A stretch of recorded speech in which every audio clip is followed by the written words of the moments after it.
오늘 본문 다니엘 2장 24절부터 35절에 보면요. 크게 두 가지로 구분할 수 있습니다. 24절부터 30절에는요. 하나님의 계시를 받은 다니엘이 왕 앞에서 서는 내용이 나오고요. 31절부터 35절은 왕이 꾼 꿈과 그 내용, 꾼 꿈의 내용을 밝히는 내용으로 나와 있습니다. 오늘 이 본문의 핵심은 뭐라고 말해줘야 되는가? 꿈을 해석하시는, 알게 하시는 분이 오직 하나님이시다. 이걸 강조하고 있는 것 같아요. 자, 오늘 하나님께서 꿈을 알려주시자 다니엘이 어떻게 하는지를 한번 보겠습니다. 24절 한번 보십시오. 자, 24절 읽겠습니다. 시작.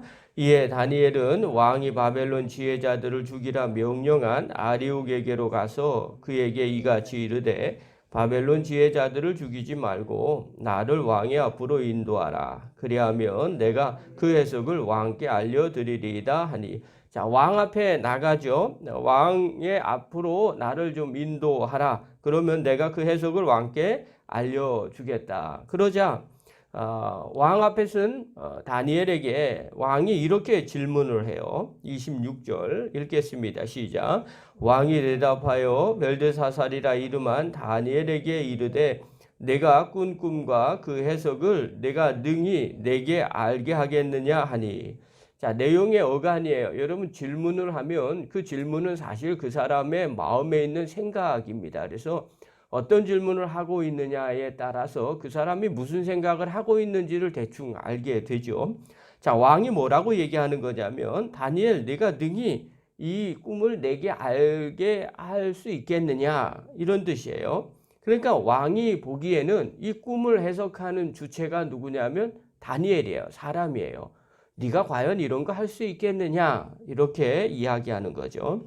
자, 그러자 다니엘이 대답을 해요. 자, 대답하는 걸 보면 또 그 사람이 무슨 생각을 하고 있는지도 알겠죠. 27절부터 28절이에요. 우리 한번 읽겠습니다. 시작. 다니엘이 왕 앞에 대답하여 이르되 왕이 물으신 바 은밀한 것은 지혜자나 술객이나 박수나 점쟁이가 능히 왕께 보일 수 없으되 오직 은밀한 것을 나타내실 이는 하늘에 계신 하나님이시라. 그가 느부갓네살 왕에게 후일에 될 일을 알게 하셨나이다. 왕의 꿈 곧 왕이 침상에서 머릿속으로 받은 환상은 이러하니이다. 자, 왕이 물으신 것은 대답을 하는데 뭐라 그러느냐?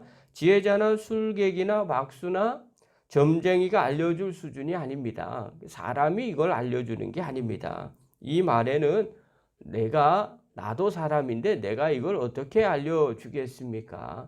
그러니까 왕의 질문은 사람인 네가 이걸 할 수 있느냐? 이렇게 이야기를 하는데 대답이 그런 거죠. 그러면서 이야기하기를 다니엘은 하나님밖에 은밀하게 보여주고 또 알려주시는 분은 하나님밖에 없습니다. 그리고 하나님께서 가르쳐 주신 환상은 이러합니다. 라고 하면서 설명을 해주는 거예요. 자, 지금 왕의 질문은 관심이 어디냐면 다니엘 너 능력 있니? 이런 얘기죠. 다니엘은 대답하기를 제가 무슨 능력이 있어요? 하나님이 하셔야 되지요. 이런 질문과 대답인 거죠. 자, 지금 왕의 생각이 왜 이렇게 얘기하는가? 다른 게 아니죠.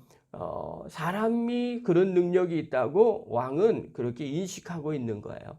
하나님에 대한 생각이 없는 거죠. 그러나 다니엘은 내가 믿는 나의 하나님, 우리 하나님이 이 천지를 창조하시고 당신의 꿈까지도 친히 간섭하시는 분이다. 이것을 이 왕에게 알려주는 거죠. 자, 그렇다면 이제 그냥 생각을 해보는 거예요. 이 왕이 그 다음 다니엘이 믿는 하나님에 대해서 인식을 했을까요? 안 했을까요?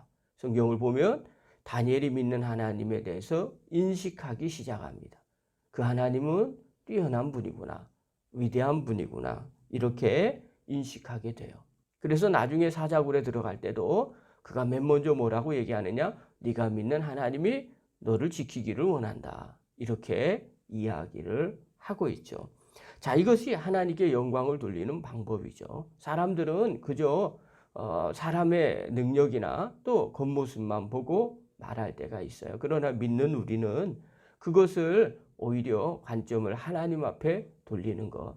그래서 믿지 않는 사람들이 하나님을 바라볼 수 있게 하는 것. 이것이 하나님께 영광을 돌리는 삶이라는 거예요. 다니엘은 그런 삶을 살았어요. 자, 그러면서 왕에게 보여준 꿈의 내용을 설명을 해줍니다. 31절부터 35절에 보면 큰 신상을 하나 본 겁니다. 근데 신상은 뭐냐면 머리는 금으로 만들어졌고요. 그 다음에 가슴과 팔은 은으로 만들어졌고 배와 넓적다리는 노수로 만들어진, 그리고 종아리와 발은 철과 진흙으로 만들어진 큰 신상을 봤다는 거예요. 자, 그런데 그 신상이 어떻게 되느냐? 25절에 보면요. 34절, 35절 두 절입니다. 우리 한번 읽겠습니다. 시작. 또 왕이 보신즉 손대지 아니한 돌이 나와서 신상의 쇠와 진흙의 발을 쳐서 부서뜨리매 그때 쇠와 진흙과 녹과 은과 금이 다 부서져 여름 타작 마당에 겨같이 되어 바람에 불려간 곳이 없었고 우상을 친 돌은 태산을 이루어 온 세계에 가득하였나이다. 이 34절에 보면요. 손대지 아니한 돌, 뜨인 돌이라고 표현하죠. 이것이 나와서 쇠와 진흙을 발을 쳐서 부서뜨리니까 전부 다 부서져 버렸다라는 거예요. 그리고 오히려 그 우상을 친 뜨인 돌이 태산을 이루어서 온 세계에 가득하였다.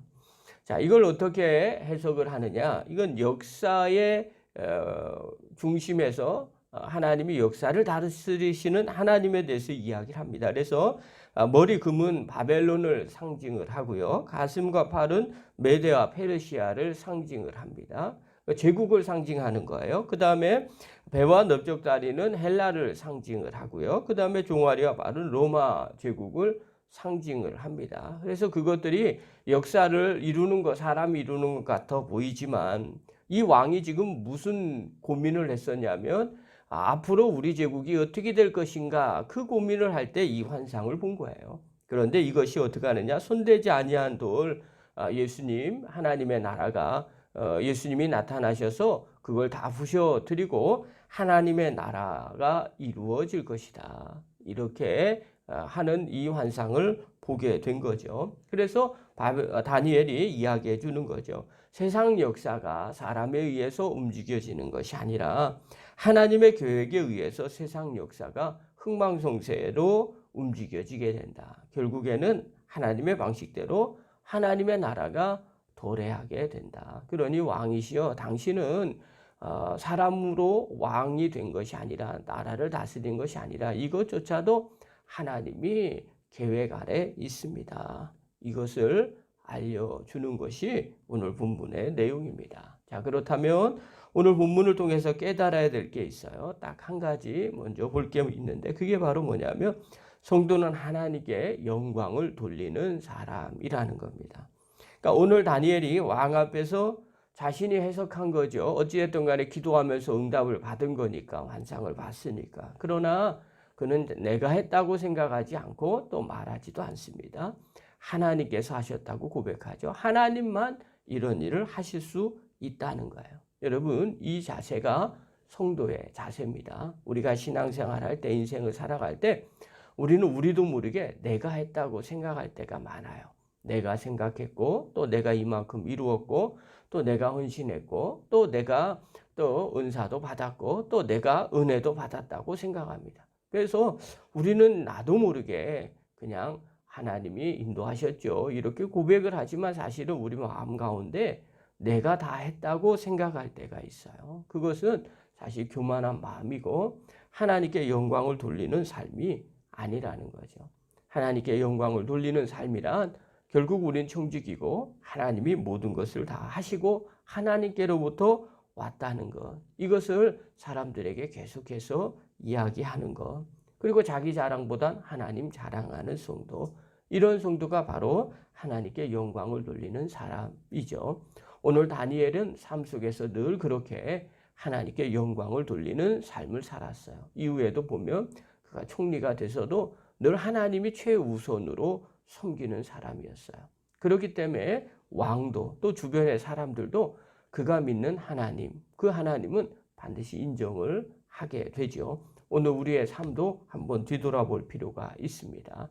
정말 우리가 믿는 하나님을 믿지 않는 자들도 인정하는가? 정말 우리가 그렇게 자랑하는가? 오늘 한번 점검해 보시고요. 늘 하나님 앞에 영광을 돌리는 믿음의 거룩한 종들 되기를 간절히 축원합니다. 기도하겠습니다.